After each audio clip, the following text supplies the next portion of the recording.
YouTube channel में आप सभी शिक्षार्थियों का स्वागत है। आज आप लोग के बीच सबसे महत्वपूर्ण क्लास लेकर उपस्थित हूँ।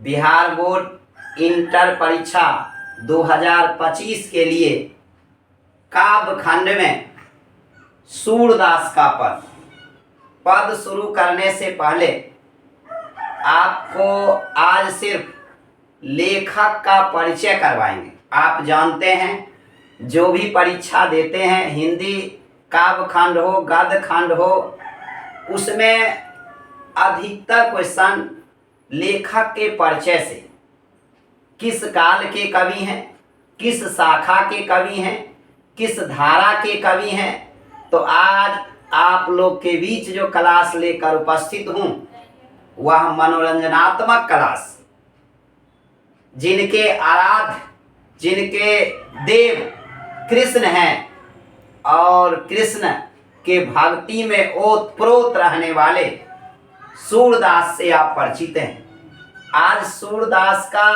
जीवन परिचय बताएंगे, जिस जीवन परिचय से बहुत ही छात्र छात्राएं अपरिचित होंगे।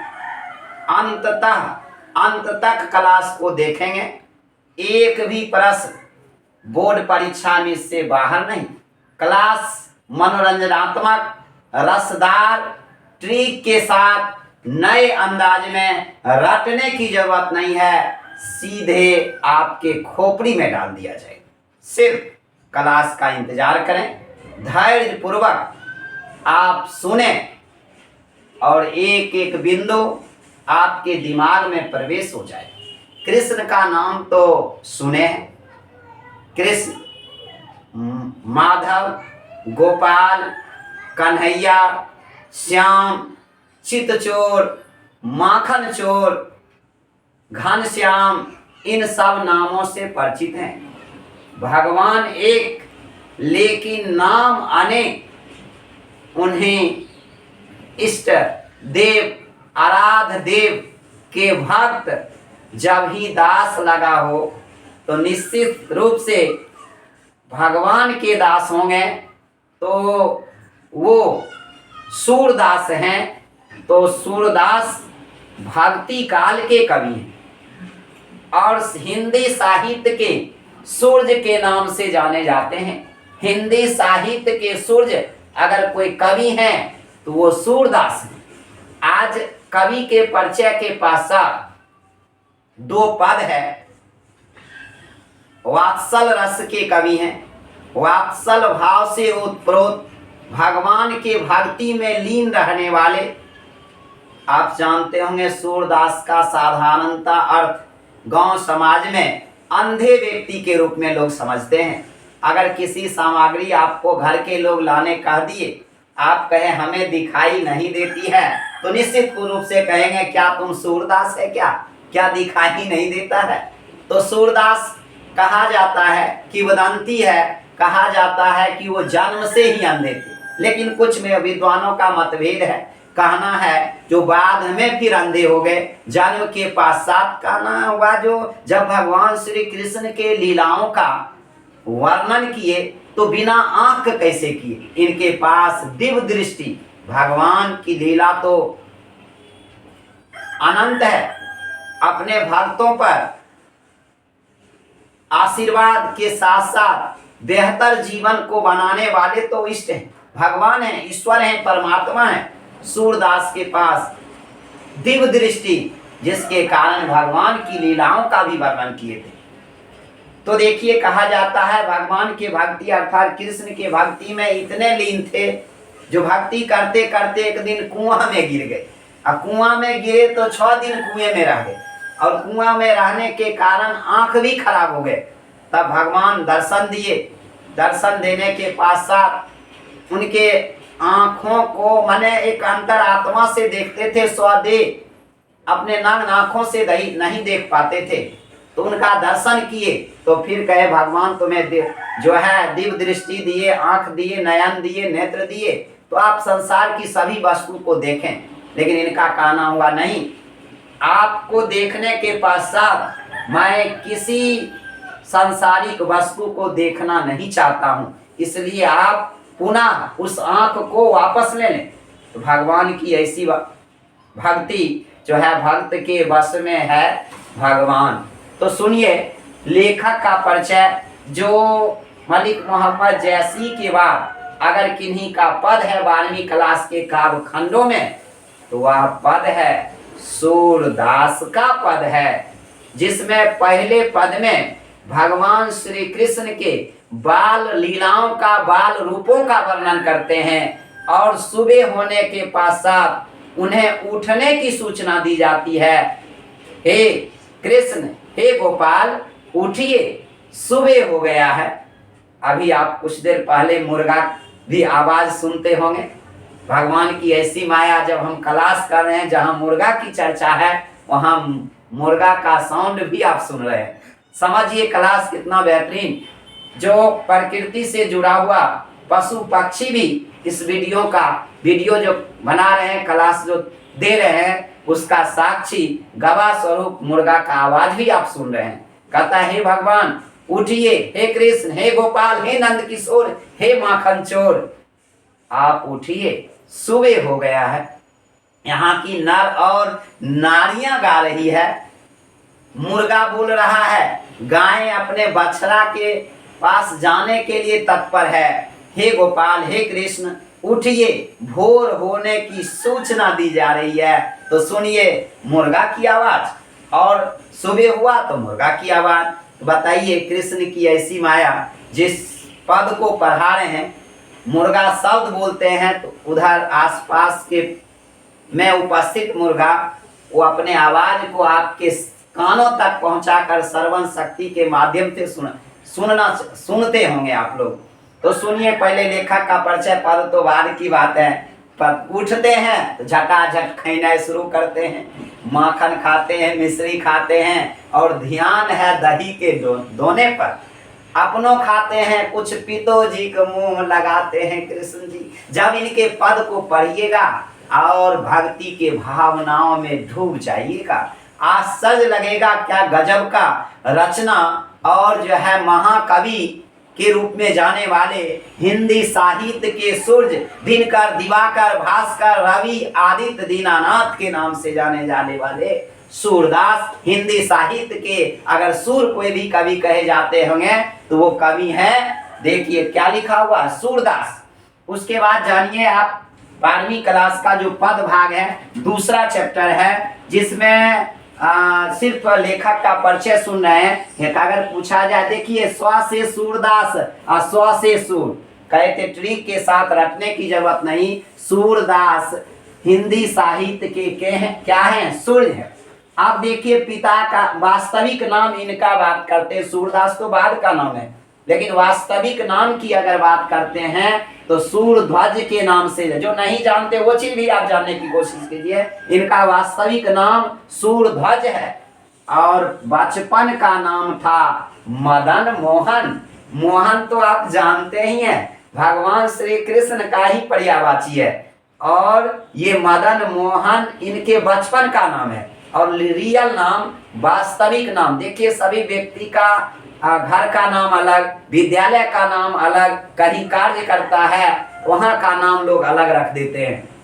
तो हम जानते हैं सूरदास जो हिंदी साहित्य के सूर्य कहे जाते हैं, हिंदी साहित्य के सूर्य कहे जाते हैं सूरदास। स्व से सूरदास, स्व से सूर्य। उसके बाद सूरध्वज के नाम से जाने जाते हैं। और सुनिए स्व पर याद यदि रखना है तब देखिए इनका अगर निवास स्थान की बात करते हैं तो अलग है, लेकिन जन्म स्थान की बात करते हैं तो देखिए स्व से सी। वैसे तो कहा जाता है जन्म स्थल की बात अगर करते हैं, लेकिन किताब में तो आप यही अध्ययन कीजिएगा, मथुरा आगरा का जो पथ था, जो रास्ता था, वहीं पर रुनकता नामक गांव में इनका जन्म हुआ। लेकिन इतना जानिए, लेकिन आपको बुक के माध्यम से जो दिया हुआ वही आपको परीक्षा में पूछा जाएगा। तो सुनिए क्या है, सूरदास सूरध्वज कहे जाते हैं, हिंदी साहित्य के सूर्य कहे जाते हैं। देखिए स्व पर, स्व सूरदास, स्व से सूर्य, स्व सूरदास, स्व से सूरध्वज। और देखिए दिल्ली के निकट सीही नामक गांव में सूरदास का जन्म सीही नामक गांव में। और स्व पर जानिए इनकी प्रमुख रचनाएं हैं। स्व से सूरदास, स्व से सुरसागर, स्व से साहित्य लहरी, स्व से सुरसारावली और राधा रसकेली। याद करना इनका रचना। इनके सूर सागर की जो रचना है उन रचना पर इन्हें प्रसिद्धि मिली और सूर सागर से ही इनका जो पद पढ़ेंगे वो लिया गया। याद रखिएगा जो सूर सागर का माने सूरदास का जो पद पढ़ेंगे वो कहाँ से लिया गया है? सूर सागर से सूरदास का पद लिया गया है, जिसमें भगवान श्री कृष्ण को सुबह होने की सूचना दी जा रही है, भोर होने की सूचना दी जा रही है और अपने पिताजी के गोद में बैठकर भोजन भी कर रहे हैं। तब उन सभी चीजों को पढ़ेंगे उनके पद के माध्यम से। अभी पद नहीं, सिर्फ लेखक परिचय और बहुत कुछ समझ गए होंगे। हिंदी साहित्य के अगर कोई सूर्य कहे जाने वाले कवि हैं तो कौन है? सूरदास। कौन गांव में जन्म हुआ? तो वैसे तो आगरा मथुरा के मार्ग पथ पर कहा जाता है, लेकिन आपके बुक में जो दिया हुआ है वो आपको याद रखना होगा। बोर्ड परीक्षा में यही से क्वेश्चन देगा। दिल्ली के निकट सीही नामक गांव, स्व से सूरदास और स्व से सीही नामक गांव में। लेकिन जन्म के बारे में अगर जानेंगे तो वह अनुमानित ही जन्म है, निश्चित नहीं, अनुमानित जन्म है। तो पहले जानिए इनका वास्तविक नाम सूरध्वज है। वास्तविक नाम सूरदास का सूरध्वज और बचपन का नाम है मदन मोहन। ये बुक में नहीं मिलेगा, ये नहीं मिलेगा। इनके माता और पिता का बुक में नहीं देखिएगा, लेकिन माता पिता के बारे में भी जानेंगे। माता है जमुना दास, पिता हैं पंडित रामदास सारस्वत। देखिए वो में स्व से लिखा हुआ है, तो माता कौन? जमुना दास, पिता रामदास सारस्वत। तो देखिए अगर इस कौन काल के कवि हैं तो आप जानिए ये भक्ति काल के कवि हैं। कौन काल का? क्योंकि कोई भी मध्यकालीन युग, मध्यकालीन समय था, उसमें भक्ति काल के कवि जाने जाते हैं। और कृष्ण शाखा के कवि, शाखा माने वैसे तो बैंक में भी शाखा ब्रांच समझते होंगे, पेड़ पौधे में भी शाखा टहनी समझते होंगे। और इसमें भगवान जिनको आराध्य मानते हैं, जिनका ये शिष्य हैं, तो वो कृष्ण शाखा के शिष्य, कृष्ण के शिष्य हैं। कृष्ण के भक्ति भावना में ओतप्रोत रहते थे। तो समझिए मध्यकालीन युग के हैं। लेकिन कौन काल की अगर बात करते हैं तो भक्ति काल। सूरदास कौन काल के दास अगर होगा तो भक्ति करेगा, भगवान का भक्ति करेगा। तो निश्चित रूप से समझिए सगुण भक्ति धारा के कवि हैं। कौन भक्ति धारा? प्रभु को साकार रूप में देखते थे, प्रभु का निराकार रूप नहीं साकार रूप में देखने वाले कौन? सूरदास। तो सुनिए हिंदी साहित्य के का सूर्य किन्हें कहा जाता है? सूरदास। इनका जो है वास्तविक नाम सूरध्वज है, बचपन का नाम मदन मोहन है। माता की अगर बात करते हैं तो जमुना दास, पिता की अगर बात करते हैं तो रामदास सारस्वत। अगर जन्म की बात करते हैं तो 1478 ईस्वी, याद रखिएगा, लेकिन अनुमानिता नहीं आएगा। 1478 ईस्वी में इनका जन्म हुआ। अगर पूछा जाएगा कहाँ तो आप बताइएगा दिल्ली के निकट सीही नामक गांव में सूरदास का जन्म, सीही नामक गांव में। उसके बाद अगर बात करते हैं इनका वास्तविक नाम तो सूरध्वज के नाम से जाने जाते हैं। जमुना दास माता है, पंडित रामदास सारस्वत इनके पिताजी हैं। निवास स्थान जो करते, जन्म लेना अलग स्थान, निवास स्थान जहां पर लोग रहते हैं। अगर वर्ज क्षेत्र की बात करते हैं तो वर्ज क्षेत्र में एक जगह था गौ घाट। ये बीपीएससी में प्रश्न पूछा गया था, +2 का टीचर बनने के लिए अगर बीपीएससी के परीक्षा में उपस्थित होते थे, प्रश्न दिया हुआ था। तो अगर जानते हैं वर्ज क्षेत्र के कहाँ, गौ घाट में कहाँ पर रहते थे, निवास कहाँ करते थे? गौ घाट में। इसके अतिरिक्त वृंदावन में भी रहे थे और पारसोली नामक गांव में भी रहे थे। तो देखिए गौ घाट, वृंदावन एवं पारसोली नामक गांव में इनका निवास स्थान रहा। बताइए सूरदास का निवास स्थान कहाँ था? गौ घाट। बताइए हिंदी साहित्य के सूर्य किन्हें कहा जाता है? तो कहा जाता है सूरदास को। जमुना दास माता, पिता पंडित रामदास सारस्वत हैं। और देखिए क्या है, सूरध्वज के नाम से जाने। बचपन का नाम मदन मोहन है। जन्म अगर पूछा जाए तो अनुमानित ही बताइएगा 1478 ईस्वी। तो अगर निवास स्थान की अगर बात आपसे पूछ लिया जाए तो आप निवास स्थान देख सकते हैं। कहाँ है? वर्ज क्षेत्र में। वर्ज क्षेत्र में कहाँ? गौ घाट। उसके बाद वृंदावन भी रहे, पारसोली, लेकिन निवास मुख्य रूप से किए थे गौ घाट में। अब इन्हें शिक्षा कहाँ से प्राप्त हुआ? कहिएगा जन्म से तो अंधे थे। जन्म से जब कोई व्यक्ति दिव्यांग होता है तो भगवान कुछ न कुछ उसमें दिव्य ज्ञान भी देते हैं। स्वाध्याय के बल पर, स्वाध्याय सेल्फ स्टडी के बल पर स्वयं अध्ययन करके इन्होंने ज्ञान अर्जन करने का काम किए, काव्य की रचना करने का काम किए, और संगीत का विशद ज्ञान था सूरदास के पास। आप ट्रेन में जाते होंगे, किसी चौक चौराहा पर सूरदास को देखते होंगे, तो निश्चित रूप से संगीत के प्रेमी होते हैं सूरदास। और ज्यादातर आप उनका संगीत सुनिएगा तो भगवान श्री कृष्ण से संबंधित ही संगीत आपको सूरदास सुनाएंगे। कृष्ण लीला का अध्ययन, लीलाओं का वर्णन पढ़ेंगे, जब इनके पद को पढ़ेंगे तब तो और आपका जीवन भक्तिमय में ओतप्रोत हो जाएगा। तो हम जानते हैं स्वाध्याय के बल पर इन्होंने ज्ञान अर्जन करने का काम किए, काव्य की रचना करते थे, संगीत का विशद ज्ञान था सूरदास के पास। अगर हम बात करते अभिरुचि, इच्छा, चाह, कामना, इनको ज्यादा इच्छा कौन कौन चीज में था?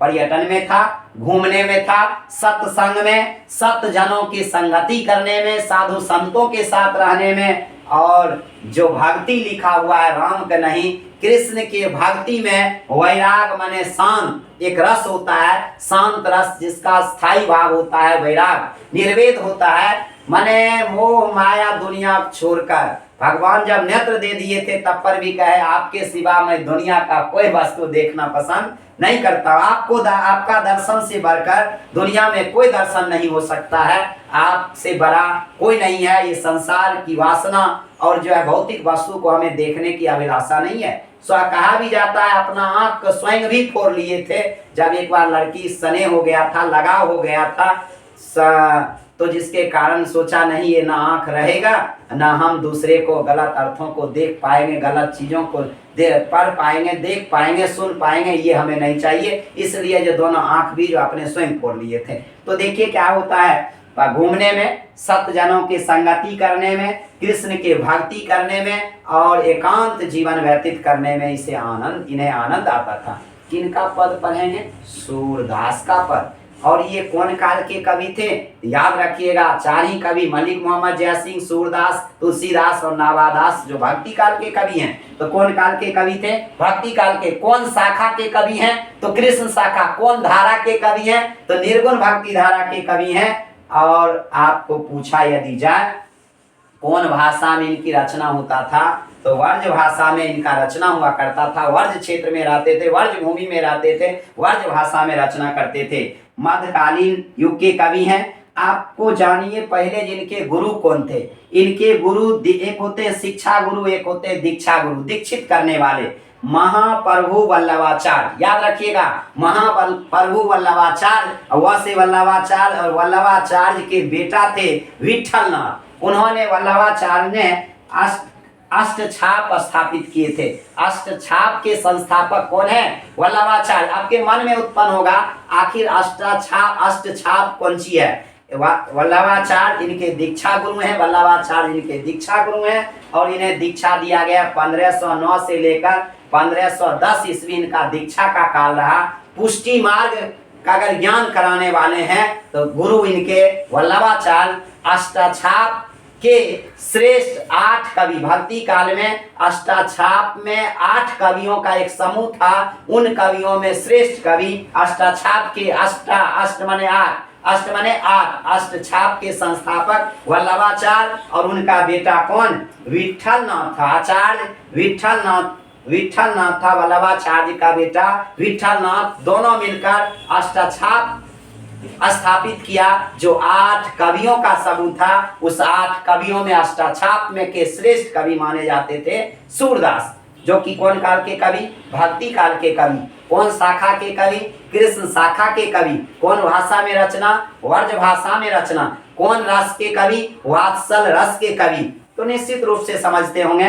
तो देखिए, मृदुल माने महाप्रभु वल्लभाचार्य, पूछेगा क्वेश्चन, इनके गुरु कौन थे? तो महाप्रभु वल्लभाचार्य। दीक्षा काल कब रहा? 1509 से 1510 ईस्वी तक। कौन मार्ग को अपनाया? पुष्टि मार्ग को अपनाया था। उसके बाद ये विशेष रूप से इनका स्वभाव जानते हैं, मृदुल स्वभाव के थे, निर्भिवानी थे, भावुक व्यक्ति थे, अंतर्मुखी स्वभाव के।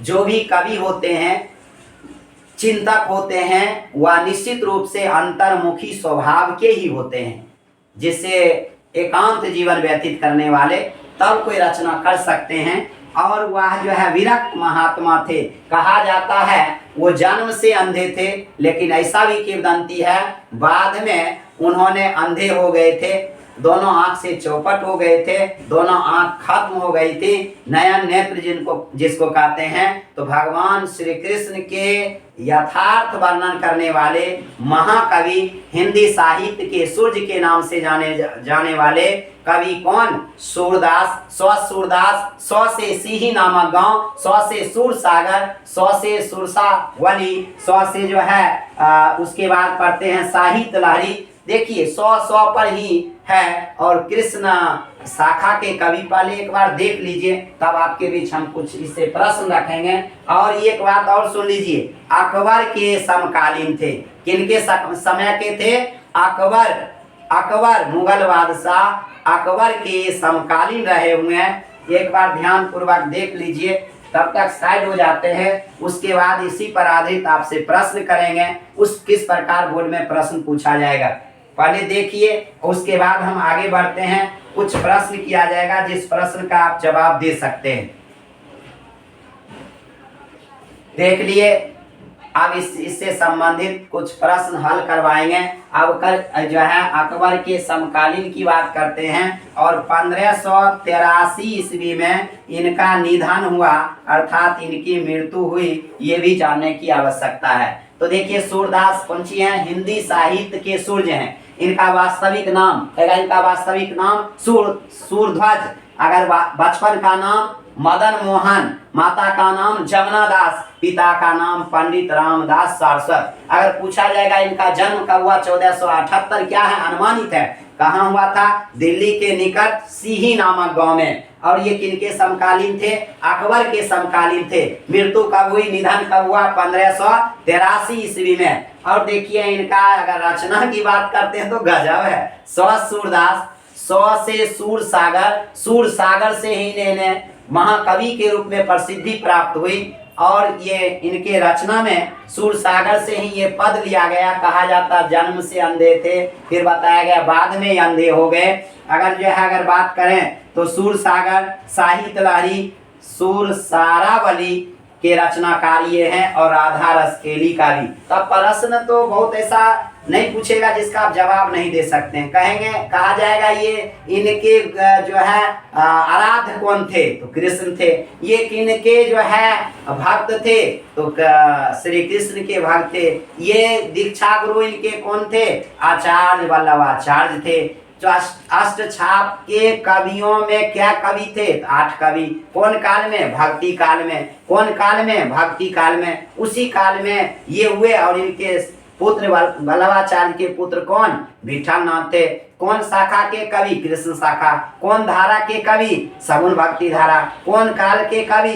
भक्ति काल के। कौन युगीन? मध्यकालीन युगीन। किसके समकालीन? अकबर के समकालीन। इनके बचपन का नाम नहीं पूछे, लेकिन कम से कम वास्तविक नाम तो सूरध्वज याद ही रहेगा। बचपन का नाम मदन मोहन तो निश्चित याद रहेगा। उसके बाद हिंदी के सूर्य कहे जाने वाले कौन?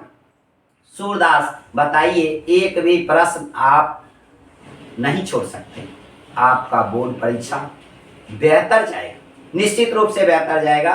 जब आप एक बार सुनकर चले जाइए तो जो भी ऑब्जेक्टिव गेस पेपर में दिया हो, मॉडल सेट में दिया हो, एटम बम में दिया हो, आज सिर्फ लेखक कवि का परिचय करवाए हैं। इसके बाद के क्लासों में आपको पद का भावार्थ, पद का अर्थ सरल, आसान, सुगम, मनोरंजनात्मक रूप से ट्रिक के साथ बताया जाएगा।